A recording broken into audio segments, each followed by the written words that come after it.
just shows the importance of supporting each other as a couple as you go through this journey of infertility, because it makes the load a little bit lighter, so that when you go out there, you are one unit. You are able to face the world together. And our next speaker, she's going to be talking about PCOS and womanhood. Dr. Rizwana is a research psychologist, registered counsellor, and lecturer in the psychology department at Stellenbosch University. Her work is focused on women's health and located in the field of health psychology. She's the national delegate for South Africa at the European Health Psychology Society and leads the local health psychology special interest group at the Psychological Society of South Africa. She currently holds a research grant to explore well-being among people seeking fertility treatment in South Africa. Hi, I'm Dr. Rizwana Roomaney, and I'm a senior lecturer and research psychologist working in the Department of Psychology at Stellenbosch University. My area of expertise is psychosocial research in women's health and reproductive health. I study the impact that having conditions such as PCOS, endometriosis, and cancers have on patient well-being.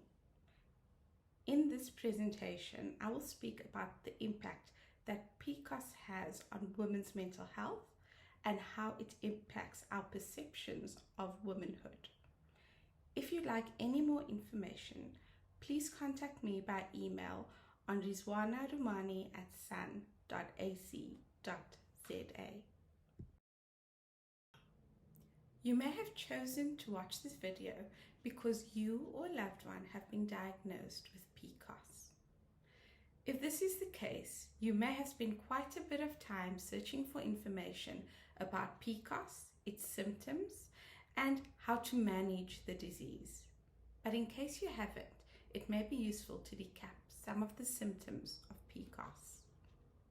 So some symptoms are related to weight, such as insulin resistance, weight changes, and difficulty in losing weight.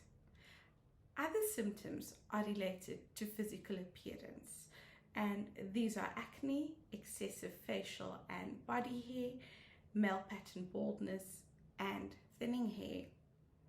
And patients with PCOS may also experience high testosterone levels, ovarian cysts, low sex drive, and irregular or missed periods.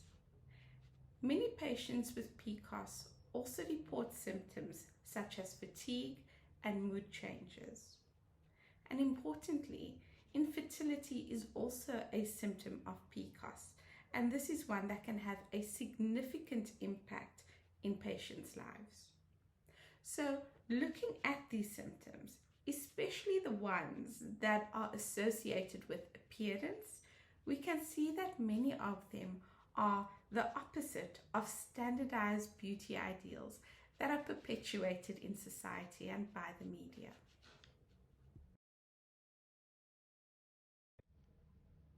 Considering the impact that these symptoms have in multiple areas of women's lives, it's not surprising that women with PCOS report mental health problems. There's a plethora of research on the impact of PCOS on quality of life and well-being. One of the ways that we summarize findings from several studies is by conducting systematic reviews. And these systematic reviews provide evidence of the impact of PCOS. For example, a systematic review of 46 studies consisting of more than 30,000 participants concluded that women with PCOS had higher levels of depression and anxiety and lower quality of life than women who did not have PCOS. Another systematic review of 57 studies containing more than 172,000 participants showed that women with PCOS were more likely to have a clinical diagnosis of depression, anxiety, bipolar disorder, and obsessive-compulsive disorder than women without a PCOS diagnosis. These researchers also found that women with PCOS had more symptoms of depression, anxiety, OCD, and somatization disorders than women without PCOS. From these studies, we can see that there is a relationship between PCOS and mental health.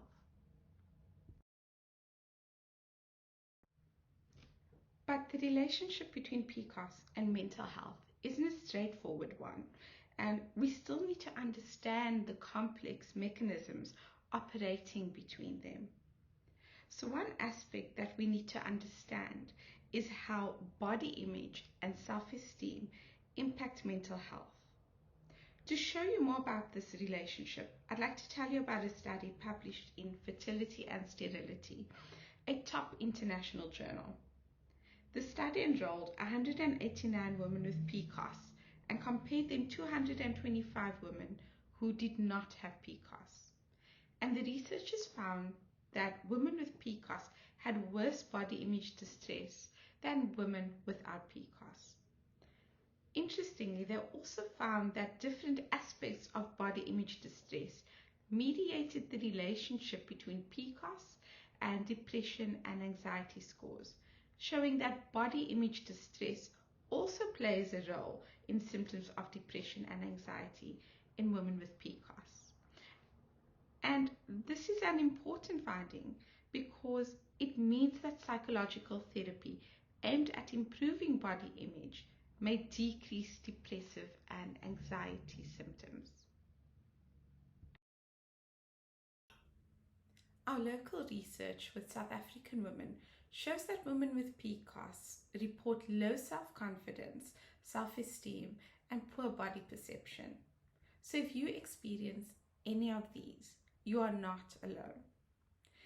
It's not surprising that women with PCOS have low self-confidence, self-esteem, and body perception when the symptoms of PCOS directly contradict all that is considered to be feminine. And many women say that they spend a lot of time and money to manage their PCOS symptoms. And these resources are spent trying to improve acne, remove unwanted body hair, treat hair loss, and more. And sometimes this becomes a constant struggle that can be physically and mentally exhausting. But I think that instead of constantly trying to hide and manage these symptoms, we need to think about why they impact self-esteem and self-confidence the way that they do. And this brings me to the crux of our discussion on PCOS and womanhood. There is no doubt that PCOS causes patients to question their femininity and womanhood, but our perceptions of what is feminine and womanly are based on social constructions. The notion that women need to be a particular body shape, have blemish-free and hair-free skin to be considered beautiful and feminine does not serve anyone. These beauty standards and ideals are outdated, yet still perpetuated by the media and have become entrenched in us through socialization. Men and women have been socialized to internalize gender roles, and this is highly problematic, especially for women with PCOS who struggle with infertility. But slowly, social perceptions regarding femininity and beauty are changing, but this change is too slow, and many women with PCOS may still receive negative comments about their appearance or not being a mother that are often internalized. Society can do much better in how they treat women with PCOS. I would like to end this talk by mentioning some of the things you could do if you've been diagnosed with PCOS and struggle with your mental well-being. First, it's important to recognize that your value and womanhood are more than your appearance and ability to become pregnant. No one needs to subscribe to mainstream beauty ideals. Second, the research shows that women with PCOS may experience more distress than women without PCOS. If you feel distress, please see a mental health professional like a registered counsellor or psychologist. They will be able to help you by providing therapy to improve your mental health and diagnose you if necessary. Psychological diagnoses are important because it helps professionals to optimally treat you. Third, it is distressing when people comment on your appearance or ask you when you are having a child. Some may be commenting because they think that they are helping. These comments are often internalized, and sometimes the receiver spends days thinking about it. When this happens, you can tell people that their comments are insensitive and ask them to keep their comments to themselves in future. Sometimes people don't know that they are doing harm, and even though it may be awkward at first, they may appreciate your candor in time. Fourth, people may comment because they don't know about PCOS. Increase awareness by talking about PCOS to those close to you and sharing posts about it on social media. You can turn off comments on these posts if you are worried about receiving negative comments. Increasing awareness can make people more empathetic to what you are experiencing. Finally, living with PCOS can be an isolating experience, especially if you don't know people with it. Join a support group for patients with PCOS where you can share your experiences with others who know what it is like. There are several support groups on Facebook, so find your PCOS tribe. Thank you for taking the time to listen to this presentation.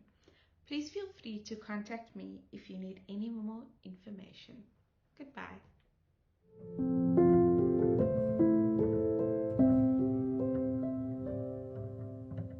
7 years. 8 years. I did fall pregnant and I had a miscarriage. It was the worst pain in my life. I'm destined to be a mother.